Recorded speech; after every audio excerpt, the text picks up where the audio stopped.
आज हम लोग fractional number and fundamental operations पढ़ेंगे। सबसे पहले देखेंगे कि इसमें फ्रैक्शन किसको बोलते हैं।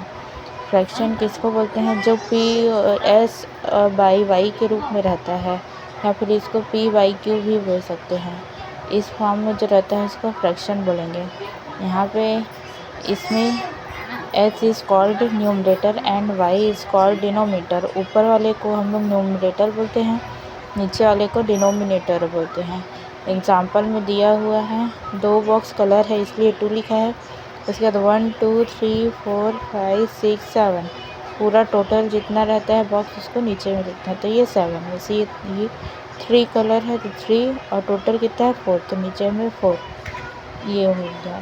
अब इसमें आता है हम लोग का types of fractions. Types of fraction में फर्स्ट है प्रॉपर फ्रैक्शन। प्रॉपर फ्रैक्शन किसको बोलेंगे?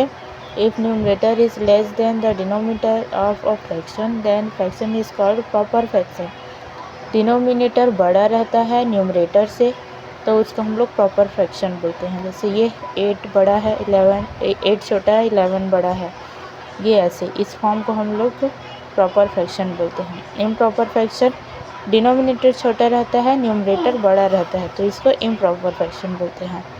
मिक्स्ड फ्रैक्शन इस टाइप से जो रहता है उसको मिक्स्ड फ्रैक्शन बोलते हैं। इक्विवेलेंट फ्रैक्शन मतलब कि ये 3/5 लिखा है, इसको कैंसिल करेंगे तो भी ये 3/5 आएगा, इसको कैंसिल करेंगे तो भी ये 3/5 आएगा। मतलब इक्वल एक ही जैसे आना चाहिए आंसर, तो उसको इक्विवेलेंट फ्रैक्शन बोलते हैं। रेसिप्रोकल फ्रैक्शन एक दूसरे पे इंटरचेंज कर देंगे तो उसको हम लोग रेसिप्रोकल फ्रैक्शन बोलेंगे।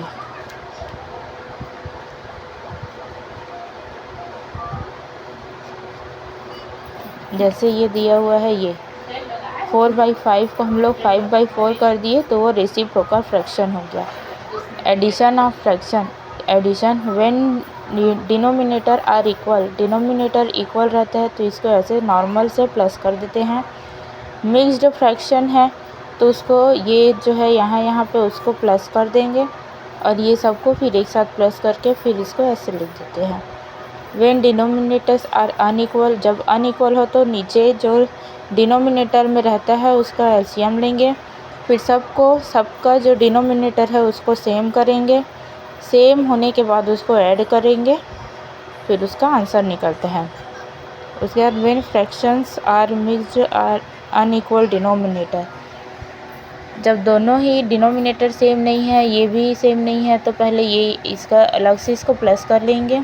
5 4 3 को डिनोमिनेटर सेम नहीं है तो डिनोमिनेटर सेम करेंगे, फिर उसको सबको ऐड कर देंगे, तो इस तरह से इसको आंसर निकालते हैं। सब्सट्रैक्शन में भी सेम ही है, डिनोमिनेटर सेम है तो नॉर्मल सब्सट्रैक्ट हो जाता है, अलग अलग है तो इसको माइनस करेंगे, फिर इन दोनों को माइनस करेंगे तो ये हो जाता है। तो टोटली अलग है तो डिनोमिनेटर का एलसीएम लेंगे, फिर उसके बाद उसको माइनस कर देंगे। ये भी ऐसे ही है, मिक्स्ड फ्रैक्शन है, इसको माइनस कर दिए 9 और 8 को, फिर 3 और 4 का एलसीएम लेंगे, फिर उसके बाद उसको माइनस कर देंगे। उसके बाद है हम लोग का मल्टीप्लिकेशन। नॉर्मल होता है ऊपर से ऊपर का मल्टीप्लिकेशन, नीचे का नीचे से मल्टीप्लिकेशन।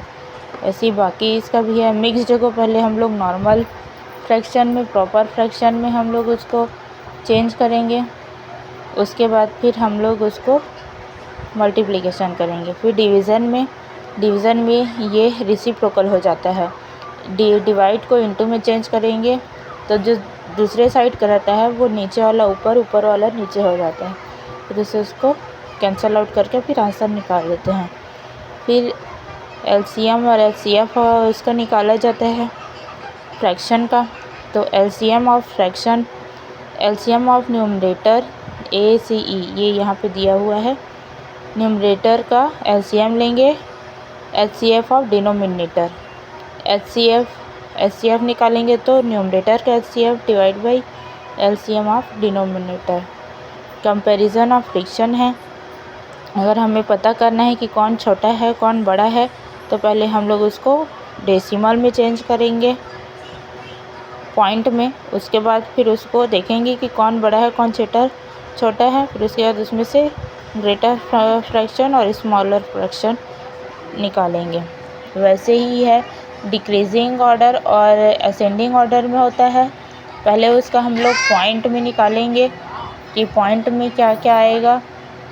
उसके बाद फिर हम लोग देखेंगे इससे बड़ा कौन है, छोटा है, उसके बाद छोटा कौन है, उसके बाद क्या है। फिर इसको इस तरह से अरेंज कर लेंगे, फिर पता चल जाता है कि हम लोग का वो डिसेंडिंग ऑर्डर कैसे बनेगा और असेंडिंग ऑर्डर कैसे बनेगा। ठीक है।